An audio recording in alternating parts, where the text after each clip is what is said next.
guys, ketemu lagi dengan aku Anzani, admin dari channel Sahabat Ilmu. Channelnya tempat edukasi, skill pengembangan diri, dan juga info beasiswa. Jangan lupa like, comment, share, dan tentunya subscribe channel Sahabat Ilmu biar channel ini berkembang dan banyak memberikan manfaat bagi teman-teman sekalian. Sebelum ke videonya, kita putar dulu intronya.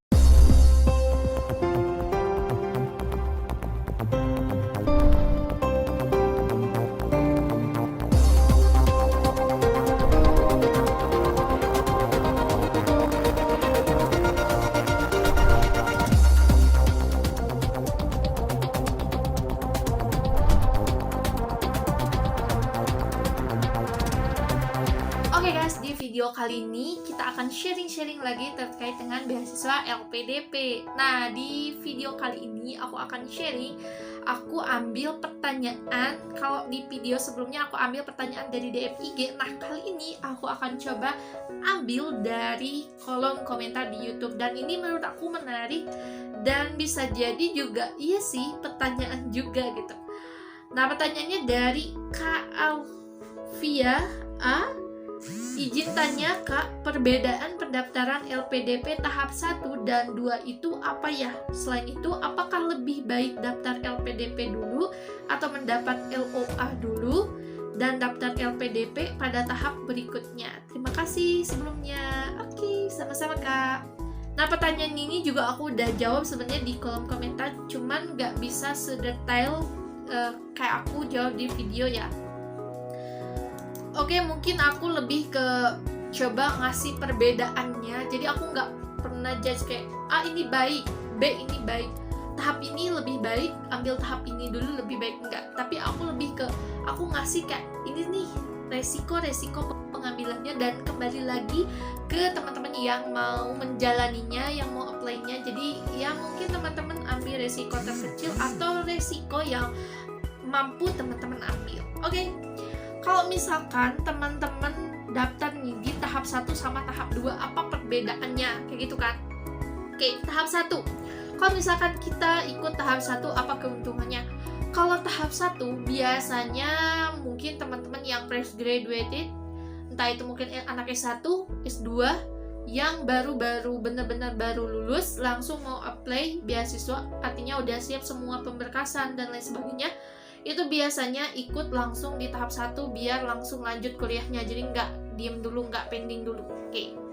Terus yang kedua, di tahap 1 itu biasanya ya mungkin teman-teman masih semangat ya, kembali lagi teman-teman masih semangat di awal tahun, dan mungkin ya namanya juga kita daftar beasiswa, artinya ya ada yang lolos dan ada yang enggak.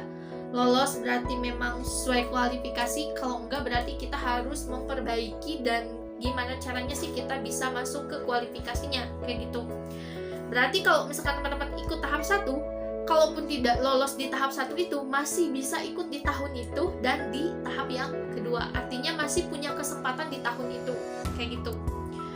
Terus mungkin yang ketiga, lebih ke pendaftaran universitas kayak gini. Jadi teman-teman bisa masih pertama teman-teman bisa lolos beasiswanya di tahun itu, daftar di tahun itu dan lolos di tahun itu. Juga teman-teman bisa kuliah di tahun yang sama ketika teman-teman daftar beasiswanya. Kalau misalkan teman-teman mau ikut di tahun 2022 di bulan Februari sama Maret nih, biasanya nanti kelulusannya itu sekitar bulan April atau Mei gitu ya, April, Mei, atau mungkin bisa Juni, Juli gitu kan. Tapi masih ada waktu, biasanya pembukaan kuliah itu kan di 1 tahun itu kan mepet-mepet tuh, kayak bulan Agustus, September. Nah, ketika teman-teman udah dinyatakan lolos beasiswa LPDP-nya, teman-teman bisa langsung untuk apply atau teman-teman bisa langsung untuk masuk ke unipnya gitu, ikut seleksi universitasnya, seleksi masuknya. Dan teman-teman udah yakin kan, karena udah teman-teman udah dinyatakan lulus beasiswanya, tinggal teman-teman tes di kampusnya dan ya udah teman-teman bisa berkuliah di tahun yang sama ketika teman-teman daftar di beasiswa itu, kayak gitu. Itu untuk kelebihannya menurut pandangan aku. Dan kelebihan lainnya mungkin ini agak gini, gimana ya? Ini agak melenceng ya, cuman ini ya emang realistis itu. Banyak orang yang pengen di tahap 1 karena memang nggak terlalu banyak juga pendaftarannya. Terus biasanya juga ya mungkin nggak terlalu lama nunggu gitu. Beda sama yang tahap 2, biasanya banyak pemunduran untuk pengumumannya biasanya kayak gitu. Itu sih yang 4 kelebihannya. Terus kalau misalkan ada kelebihan pasti ada kekurangan dong, tentunya segala sesuatu pasti ada kelebihan dan kekurangan, sekecil apapun kekurangannya. Oke, kita akan coba kupas untuk kekurangannya. Untuk kekurangan di tahap 1, pertama mungkin lebih ke pemberkasan dulu ya. Pemberkasannya pasti harus ekstra, terkecuali ya teman-teman yang memang benar-benar udah siap gitu. Ini terkhusus untuk yang fresh graduated. Biasanya baru selesai, terus benar-benar ngos-ngosan, harus selesaikan atau harus melengkapi administrasi ini itu gitu kan. Itu udah benar-benar membutuhkan waktu, materi dan lain sebagainya. Jadi harus siap dengan segala konsekuensinya. Yang kedua, kekurangannya biasanya mungkin mengaca dari pengalaman teman-teman yang lain gitu ya, yang mereka membandingkan antara tahap 1 dan tahap 2. Ada beberapa jurusan di tahap 1 atau katakanlah jurusan atau prodi yang biasanya nggak lengkap dicantumkan. Nggak lengkap itu biasanya karena prodi tersebut lagi akreditasi atau mungkin proses kerjasamanya lagi ditandatanganin atau apalah gitu. Jadi belum selesai gitu. Biasanya seperti itu karena banyak teman-teman saya. Salah satu contoh saya ambil, ada teman saya yang waktu itu juga ngobrol bahwa temannya itu daftar di tahap 1. Dia tadinya itu pengen jurusan IPA gitu, jurusan IPA di S2-nya gitu. Tetapi pas di tahap 1 tuh nggak ada gitu. Ternyata yang ada itu jurusan biologi. Memang sih dia basic-nya tuh biologi, tapi dia pengen lari ke IPA gitu. Tapi ya di semester itu di listnya itu nggak ada gitu, di tahap 1 itu nggak ada. Ya mau nggak mau ya dia tetap stay di biologi kayak gitu. Jadi ada beberapa, termasuk waktu itu juga pernah ada tanya, Kak kenapa ya jurusan teknik di universitas ini nggak ada nih, misalkan Kak prodi ini kok nggak dibuka ya di LPDP. Nah biasanya teman-teman banyak yang langsung panik tuh di tahap 1 tanya ini itu. Jadi aku sekalian jawab juga di video ini. Jadi biasanya itu proses kerjasamanya atau mungkin di kampusnya itu belum selesai proses akreditasinya, karena LPDP itu benar-benar selektif banget, harus benar-benar jelas gitu kampus yang akan kita tuju, program studinya harus seperti apa kayak gitu. Kan minimalnya itu harus terakreditasi minimal sih harus terakreditasi X lagi. Untuk kekurangan yang lain mulai dari tadi pemberkasan, terus beberapa program studi yang kadang nggak tercantum juga mungkin kalau pembukaan di tahap 1 memang yang aku lihat sama aja sih, sepertinya sama gitu ya, cuman mungkin ya sama lah gitu. Mungkin kalau di tahap 1 ya nervous dan belum ada gambaran gitu di tahun itu tuh seperti apa. Kadang kayak tahun lalu tiba-tiba jalurnya ditambah, tiba-tiba ada beberapa yang dihilangkan, itu kan jadi kayak wah gitu kan, jadi wah gitu. Jadi kita nggak tahu gitu. Beda sama yang kalau kita daftarnya di tahap 2, jadi kita udah kayak ada ancang-ancang gitu, ataupun kita udah tahu nih kisi-kisi lah, katakan kisi-kisi. Karena untuk di tahun 2021 kemarin banyak sih yang teman-teman aku yang seangkatan yang kita bareng-bareng daftar waktu 2019, tapi dia apply lagi karena memang belum lolos, apply lagi di tahun 2021 dan dia nggak nyangka gitu, ternyata kok beda gitu di tahun 2019 sama kemarin 2021 kayak gitu sih. Kalau misalkan kekurangannya menurut aku sih mungkin masih banyak lagi dari sudut pandang teman-teman, dan mungkin kalau ada yang nonton video ini teman-teman Awardi juga bisa komen ya di bawah pengalamannya, kalau tahap 1 sama tahap 2 tuh kira-kira apa sih perbedaannya, entah itu kelebihan atau kekurangannya. Nah tadi kita baru ke tahap 1, sekarang yang ke tahap 2-nya.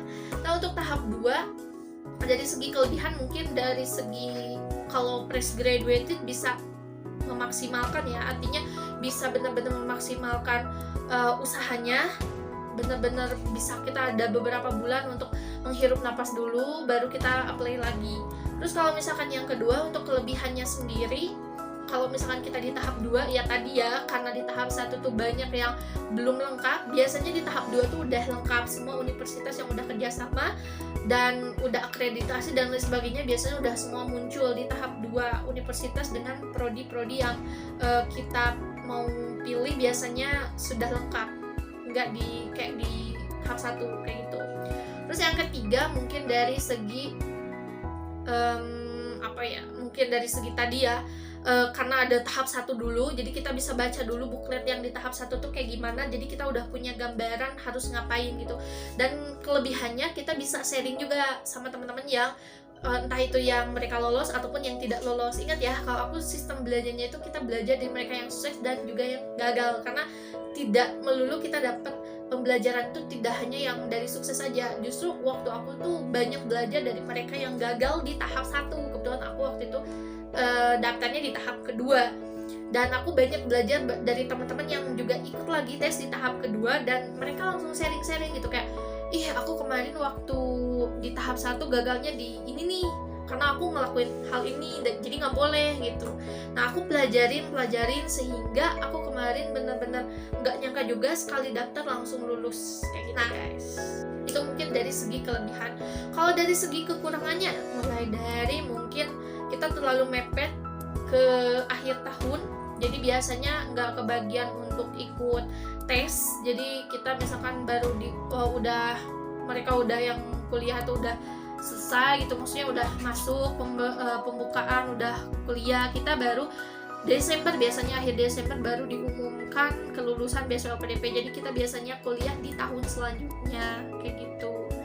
Terus juga mungkin kekurangannya ya tadi, kalau misalkan kita belum lolos ya di tahun itu kita nggak bisa coba lagi, berarti coba di tahun berikutnya. Terus juga kekurangannya apa ya, mungkin kalau aku rasa di tahap kedua waktu itu justru mungkin lebih ke aku waktu 2019 lebih ke beruntung sih di tahap 2 itu, karena ada beberapa tahapan di tahap 1 yang udah jadi wah misteri gitu ya, udah jadi kayak aduh ini harus persiapan banget, tapi tiba-tiba di tahap kedua nggak ada si seleksi itu tuh, tapi ada beberapa seleksi lain yang tiba-tiba dimunculkan gitu. Nah itu banyak juga sih kayak gitu. Jadi memang ada kekurangan dan kelebihan, ada resiko yang harus diambil, ada kelebihan yang didapat. Jadi kembali lagi untuk teman-teman, itu hanya sekedar review, kembali lagi ya, itu hanya sekedar review, mungkin ngasih gambaran buat teman-teman biar teman-teman tuh bisa paham, oh iya ya gitu.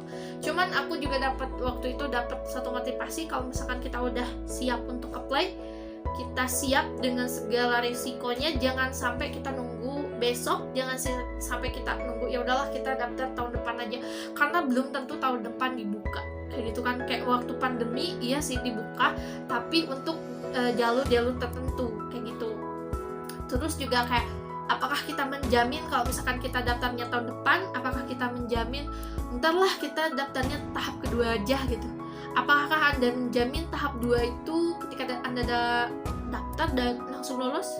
Itu semua nggak menjaminnya. Jadi kalau misalkan apapun kita bisa lakukan hari ini, ya lakukanlah hari ini kayak gitu guys. Dan mungkin itu dia di video kali ini. Dan kalau untuk pertanyaan apakah LPDP dulu atau apa ya, apakah mendaftar LPDP dulu atau mendapat LOA dulu dan daftar LPDP-nya nanti tahap berikutnya, itu udah aku kupas di salah satu video tentang apakah LOA dulu atau daftar LPDP dulu. Dan aku juga lagi-lagi ngasih opsi tentang kelebihan, kekurangan, dan resiko yang mungkin teman-teman bisa ambil sesuai dengan kemampuan teman-teman. Dan videonya nanti aku akan tulis di bawah ya, atau teman-teman bisa klik nih di atas kanan atau kiri videonya tentang perbedaan antara LOA dulu atau beasiswanya dulu. Semoga video kali ini bermanfaat. Jangan lupa share sebanyak-banyaknya. Thank you.